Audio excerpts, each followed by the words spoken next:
C'est pour matérialiser ces idéaux en termes d'héritage matériel et immatériel que ce projet du mémorial a été lancé depuis bientôt 10 ans. Vive le riche héritage du président Thomas Sankara, la patrie ou la mort, nous vaincrons. La nuit du 17 mai 2025 restera gravée dans l'histoire du Burkina Faso.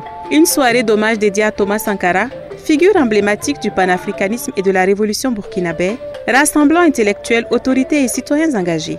Par-delà les discours et les témoignages émouvants, un appel solennel a été lancé par les autorités au Burkinabé. Accélérer la concrétisation du mémorial Thomas Sankara. Il faut reconnaître que l'État burkinabé s'est engagé de façon souveraine à apporter l'essentiel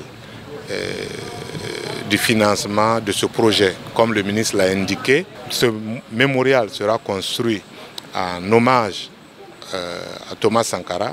Et Thomas Sankara a appris au Burkinabé pendant sa période de présidence que chaque Burkinabé devait contribuer à la construction de ce pays. Et ce mémorial, justement, ne pourra pas non plus être construit sur uniquement le financement de l'État. Les échanges ont souligné l'urgence d'un engagement collectif pour préserver les acquis de la Révolution. Ils ont aussi appelé à consolider une indépendance réelle face aux défis actuels. Le mémorial Thomas Sankara n'est pas qu'une œuvre architecturale. Il est l'incarnation des idéaux portés par le président Thomas Sankara qui ont pour nom intégrité, patriotisme, justice sociale, liberté, souveraineté et panafricanisme. Dans une ambiance empreinte de ferveur, la soirée a été marquée par des distinctions honorifiques. Plusieurs personnalités ont été mises à l'honneur, parmi elles Nathalie Yamb. Elle a été élevée au rang de chevalier de l'ordre de l'Étalon, une reconnaissance de son engagement pour la souveraineté africaine et sa défense des idéaux chers à Thomas Sankara. Le professeur Jean-Hubert Bazier a également été distingué. Son militantisme puise ses racines depuis la Révolution démocratique et populaire d'août 1983. Je reçois cette médaille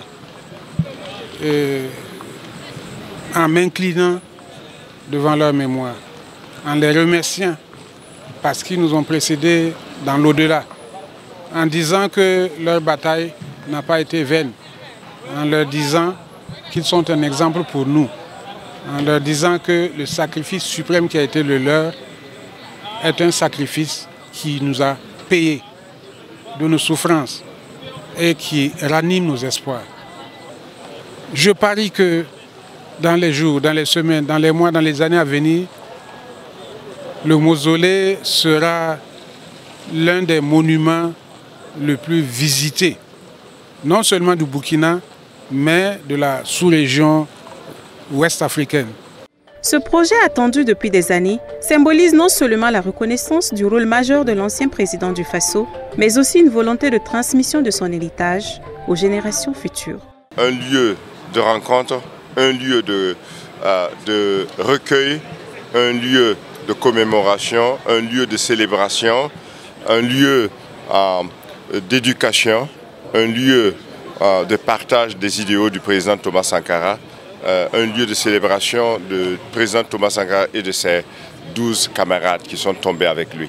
Voilà, je suis simplement fier que le gouvernement ait décidé de me choisir et de me confier cette tâche que j'ai accomplie avec grande joie et avec grand engagement.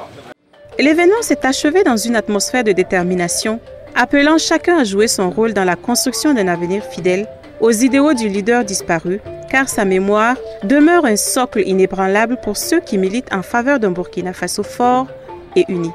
Nonobstant cette soirée où le passé, le présent et le futur se sont enchevêtrés, le message reste le même.